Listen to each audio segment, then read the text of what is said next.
میرے رسول پاک علیہ السلام نے فرمایا کہ جب رب نہ مانے تو پھر وہ کمزوروں کے صدقے مان جاتا ہے، پھر وہ ضعیفوں کے صدقے مان جاتا ہے۔ فرمایا اللہ تم سے بارشیں روکنا چاہتا ہے پر تمہارے ضعیفوں، کمزوروں، غریبوں کے صدقے، مجبوروں کے صدقے وہ تم پر بارشیں برساتا ہے۔ حضور فرماتے ہیں رب اشغاذا اغبر لو اقسم علی اللہ لا برا۔ کچھ ایسے لوگ ہوتے ہیں کہ ان کے بالوں میں خاک پڑی ہوتی ہے، چہروں پہ مٹی الجھے ہوئے ہوتے ہیں، لیکن اگر وہ اللہ پہ قسم کھا لیں تو اللہ ان کی قسم بھی پوری کر دیتا ہے، قسم بھی۔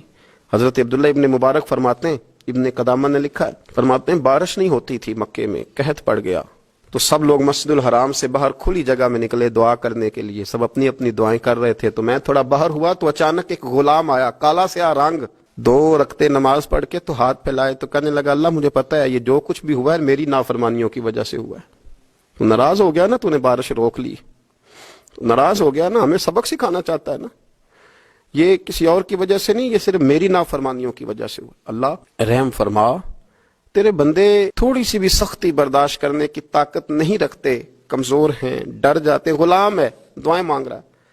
حضرت عبداللہ ابن مبارک فرماتے ہیں اس نے چہرے پہ ہاتھ پھیرے تو کالی گھٹائیں چھا گئی، بارش ہونے لگی، میں اس کے پیچھے گیا، اس کا گھر ڈھونڈ آیا، تعقب کیا، پیچھا کیا، گھر میں نے تلاش کر لیا، اور گھر کو تلاش کر کے جب میں واپس آیا تو میں نے حضرت فضیل بن عیاض سے ذکر کیا تو کہنے لگے کسی طریقے سے اسے حاصل کرو۔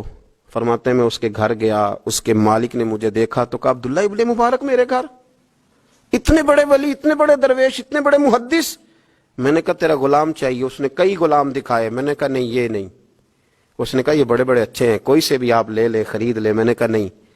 پھر وہ لاغر صاحب، وہ کمزور صاحب، وہ ضعیف سا نکل کر کے آیا، میں نے کہا یہ مجھے دے دو، تو کہنے لگا یہ تو بیچارہ بے ضرر سا آدمی ہے، کیا لے کے کریں گے؟ میں نے کہا نہیں مجھے یہی چاہیے۔ میں اس کو ساتھ لے کے چلا تو رستے میں پوچھنے لگا کہ میرے اندر تو کوئی ایسی بات نہیں تھی، مجھے کیوں خریدا؟ آپ مجھ سے کیا خدمت لیں گے؟ تو عبداللہ ابن مبارک فرمانے لگے میں نے کہا کوئی خدمت بھی نہیں لوں گا، میں تو خود تیری خدمت کروں گا، میں تیرا بیاہ کراؤں گا، تیرے لیے مکان بناؤں گا، میں تیری خدمت کروں گا، میں تیرا اور تیرے رب کا رشتہ دیکھ چکا ہوں، میں تیرا اپنے مالک کے ساتھ جو تعلق ہے اسے دیکھ چکا ہوں۔ کہتے ہیں میں نے یہ لفظ کہے تو مجھے کہنے لگا 2 رکعتیں پڑھ لوں، اب مجھے لے جانا پر 2 رکعتیں پڑھ لوں۔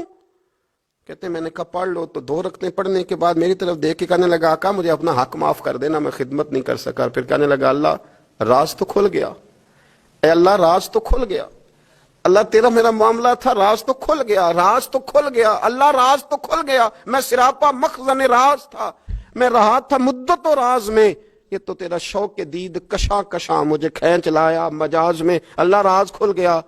یہ لفظ کہتے کہتے اس شخص نے کلمہ پڑھا اور اس کی روح پرواز کر گئی، اس کی روح ہی پرواز کر گئی۔